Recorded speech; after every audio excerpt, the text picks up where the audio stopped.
Bienvenue à tous pour ce deuxième épisode de Mercato-L, la série informative sur les rumeurs et transferts de l'Olympique Lyonnais. Au programme de ce deuxième épisode, des contrats à foison pour les jeunes du club, la vente de Lacazette et Mamana convoité par un grand d'Europe. On voit ça tous ensemble dans Mercato-L. On commence avec les arrivées et cette fois c'est en provenance du centre de formation que 4 jeunes ont signé leur contrat avec le club. C'est en effet ce mardi 4 juillet que le club rhodanien a annoncé la signature d'un contrat professionnel d'1 an pour Yacine Fekir, petit frère de Nabil. Le troisième gardien lyonnais Lucas Mossio a prolongé son contrat d'1 année, soit jusqu'en juin 2018, et Amine Gouiri et Maxence Cacré ont tous deux signé un contrat stagiaire anticipé de 3 ans. La relève est peut-être là. Dans une conférence de presse tenue ce jeudi 6 juillet, Bruno Genesio a évoqué le remplacement d'Alexandre Lacazette. Le club mise actuellement sur la jeune recrue Mariano Diaz, mais son manque d'expérience au haut niveau suscite de nombreuses interrogations. Quant à la possible arrivée d'un buteur avant la fin du mercato estival, Genesio a répondu: pour l'instant, ce n'est pas d'actualité, on a Mariano mais aussi Bertrand qui peut évoluer sur le côté droit et dans l'axe.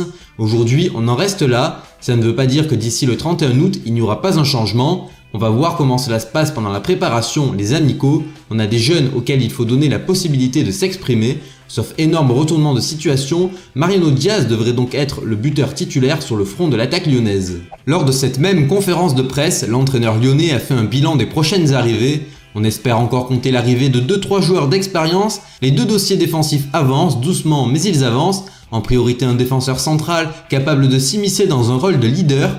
On a également l'opportunité de prendre un arrière droit, les deux avant le début du championnat, faisant ici référence à Mangala ou Denayer au poste de défenseur central et de Kenny Tété en latéral droit. C'était dans les tuyaux ces derniers jours, c'est désormais officiel. Alexandre Lacazette a rejoint Arsenal pour un montant de 53 millions secs, auquel viendra s'ajouter 7 millions de divers bonus, portant donc la somme maximale du transfert à 60 millions d'euros, un record que ce soit pour le club lyonnais comme pour les Gunners. Le joueur qui est désormais lié au club londonien jusqu'en 2022 touchera 230 000 euros par semaine, soit 12 millions d'euros annuels. La vente a été officialisée simultanément par les deux clubs ce mercredi 5 juillet dans l'après-midi. Toujours du côté des départs, c'est Jordan Ferry qui pourrait quitter le club lyonnais, pourtant annoncé comme un élément important de l'effectif pour la saison à venir. Le milieu natif de Cavaillon intéresse l'Atalanta Bergame selon l'Eco di Bergamo. L'équipe qui a fini à la 4e place du championnat italien pourrait offrir 5 millions d'euros à l'OL pour le joueur disposant encore de 3 ans de contrat. Un autre départ imprévu pourrait bien contrarier les plans de Bruno Genesio pour la saison à venir. Effectivement, selon la Gazzetta dello Sport, l'Inter Milan souhaite renforcer sa charnière centrale et pour cela, 3 joueurs évoluant en Ligue 1 auraient été ciblés, le Parisien Presnel Kimpembe et les deux Lyonnais Mouktar Diakabi et Emmanuel Mamana. Mais ce n'est pas tout, le défenseur international argentin serait également pisté par Liverpool.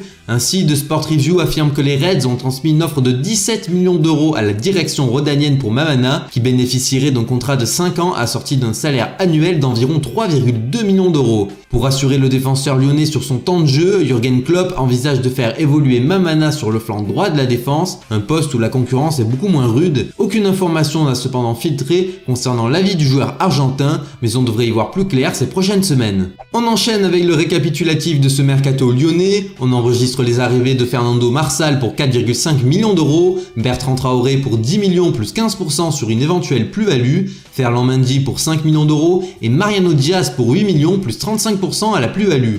On notera également les retours de prêt de Clément Grenier, Romain Del Castillo, Olivier Kemen, Aldo Kaloulou et Louis Ngagnoni. Concernant les départs, Corentin Tolisso est parti au Bayern Munich pour 41,5 millions plus 6 millions de bonus, Mathieu Valbuena à Fenerbahçe pour 1,5 million plus 1 de bonus, Maxime Gonalon à la Roma pour 5 millions et Alexandre Lacazette à Arsenal pour 53 millions plus 7 de bonus. On notera également le départ en fin de contrat de Jordi Gaspard vers Monaco et les prêts de Jean-Philippe Mateta au Havre ainsi que de Maxime Darpino et Gaëtan Perrin à Orléans. C'est la fin de ce deuxième Mercato-L. S'il t'a plu, n'hésite pas à lâcher un like afin que la vidéo soit référencée au mieux et à partager la vidéo sur les différents réseaux sociaux. Tu peux également me faire part de ton avis dans les commentaires, que ce soit à propos des transferts de l'OL ou bien des conseils pour améliorer les vidéos. Ciao!